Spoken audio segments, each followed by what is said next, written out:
Good morning and welcome to Cheche, the show where opinion counts live on Citizen TV. I'm your host, Udwak Amimo. Now, there's been a fair amount of mudslinging between governors and senators in recent weeks. It's all to do with taxes. Senators want county finance bills nullified, they say, because governors imposed illegal taxes in their respective counties. The governors, in turn, say the Senate has no authority over them and ignored two summons from the House. Well, one person with some say on this is Ahmed Abdullahi. He's the governor of Wajir County and the chair of the Finance Committee of the Governor's Council. Also with me on Cheche today are our panelists, Mutegin Jau and Wawerumburu of Royal Media Services. Good morning and welcome to the program. Before we get into the row between the governors and the senators, just give us a sense of your role as chair of this Finance Committee of the Governor's Council. The Council of Governors is an organ of the intergovernmental relations. And once we constituted it, we realized that we had to do with, many facets of what, say, the Senate and Parliament does, National Assembly does. So we decided to constitute ourselves into various committees so that we can link better with those committees. So where do things stand now over the taxes row? We've not received anything formal from anyone. Really? Yes, really, other than what we read in the media about the comments that have been made in subsequent meetings, on when other you things. say we, you mean the Governor's Council or yes, the Governor's individual Council, as Governor's Council, as the Council of Governors. We clarified the same with Treasury, and what we realized was that what was, said or supposedly said in the media is not exactly what Treasury, had given as its position. So the long and short of it is that there is actually no county that I know of that has charged any taxes over and above, what they ought to have, or what they have powers to do. Because under Article 209 of the Constitution, we are allowed as county, governments to charge property taxes, entertainment taxes, and user charges.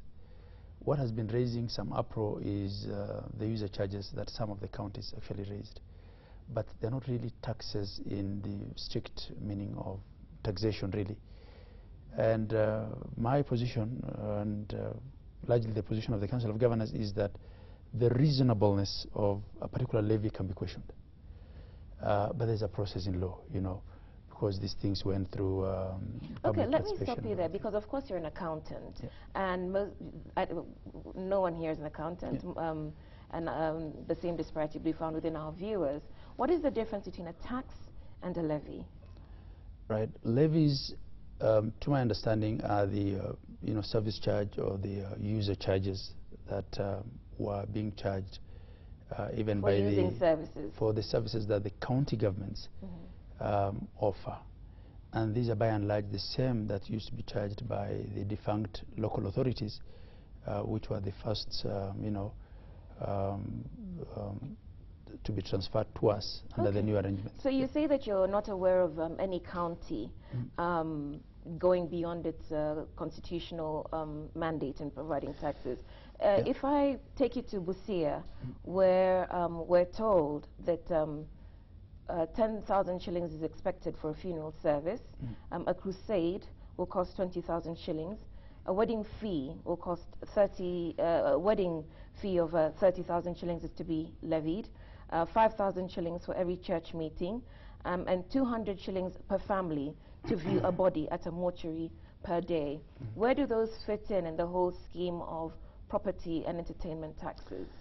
They will probably come into the issue of user charges, in a sense, in that the cemeteries and the graves and all that would ordinarily be serviced by the county governments.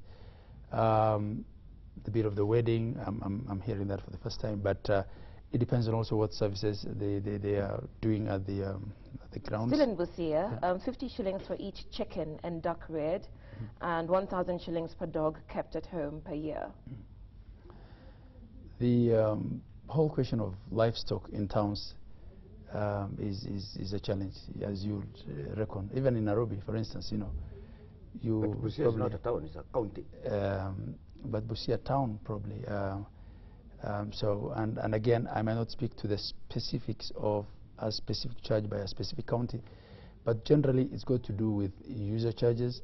If, for instance, a goat or a donkey were to die in Wajir, chances are that we'll find it by the roadside, and my people would have to, dispose of it in an appropriate way. So certain things like those could well have been, taken out of context here and there by one or two counties. Again, I said, if you reckon that the reasonableness can be questioned, and that ought to have happened in the process. Isn't that the question that's taking place now? Because across the board, there isn't any sort of uniform agreement on what constitutes user levies or what the rate should be. I don't think it will be practical to charge a uniform rate across the board.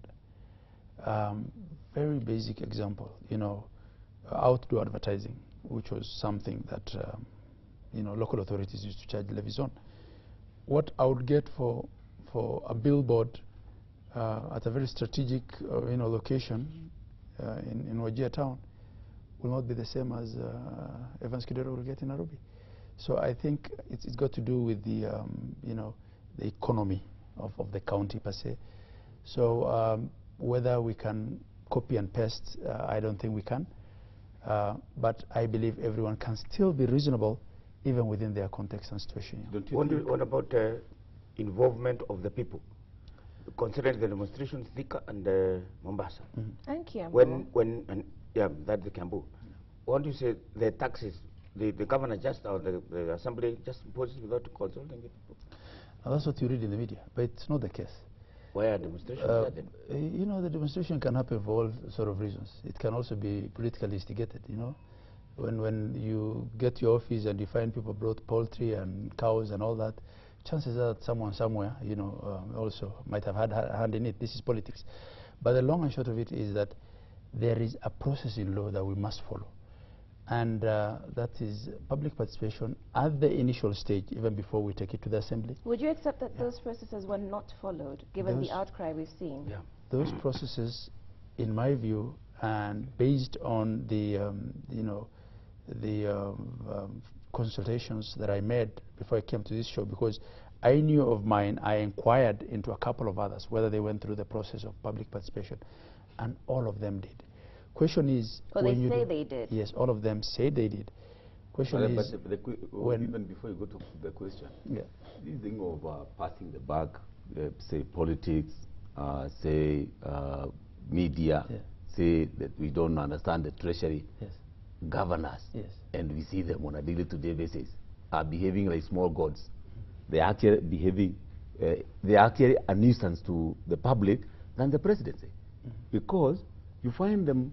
The devolved system of government was supposed to reach down to the grassroots.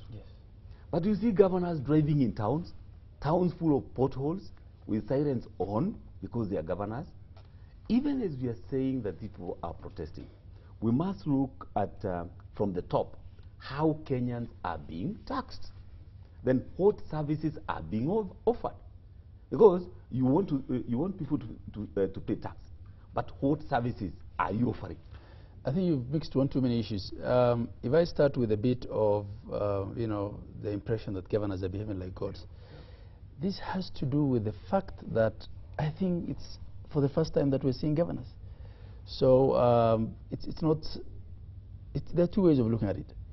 Is it, also the ego of everyone else who does not want to accept that governors are in town and, it's an office of the new constitution and they've got to find their space and run their governments. I don't believe that we're actually behaving like demigods, as someone once said. But don't you feel embarrassed being called Your Excellency? We have to be called something. you know. Surely. Yes, and Okay, we seem to have mixed up issues here because and we're not forcing talking anyone about to call us that. So those who are comfortable with calling us the Excellency can call us. Yeah. Everyone else can call us anything they want. Yeah. We've mixed up issues. We've gone into, you know, the whole nomenclature, Yeah. whereas the issue is actually taxes Yeah. and whether they were illegal. And you seem to be doing a good job of defending your colleague governors. But if we go to Kiambu, Thika, you know, where we had riots as well, and where there was a challenge to the finance bill. Say, for instance, going to the new levies, as you call them, a grave for an adult will cost 4,500 shillings, 3,000 shillings for infants. A burial certificate will cost 8,000 shillings, 10,000 shillings for those who die outside the county, and 25,000 for non-citizens. Farmers cultivating an acre of land will be taxed 2,000 shillings. Clearing a residential commercial plot will be charged about 5,000, between 5,000 and 2,000 shillings. How do you justify this? Again, the bit of the cemetery, Kiambu's situation, first of all, someone went to court and the court threw it out. You know that. You know, the court said there was nothing untoward about what they did. But Kiambu's situation is also a bit delicate in the sense that the proximity to Nairobi will of necessity, you know, in their view, make people, because there were actually variances in what, say, Nairobi was charging and what they were charging. So a lot of people were finding it easier to find graves in Kiambu than it is in Nairobi. They actually, you know, all the counties or towns that neighbor major cities have that problem, in the sense that because in the major cities probably the charges are slightly higher, people would want to find, and it is normal to charge for you know, grave positions. It happens everywhere in the world. It happens in London. It happens in New York. If there had been a public consultation, would this information not have been disseminated to the public? Would we have seen such an outcry? But woodwork, yes. Governor, let us be very specific. And I'll give you a case example. If you have been to Thika town, on your way to Garissa, on the junction when you are entering Thika, the cemetery is on this side. The county government of Kiambu has done extremely nothing to clear that grave. People are buried like animals in that place. The only thing that there is land.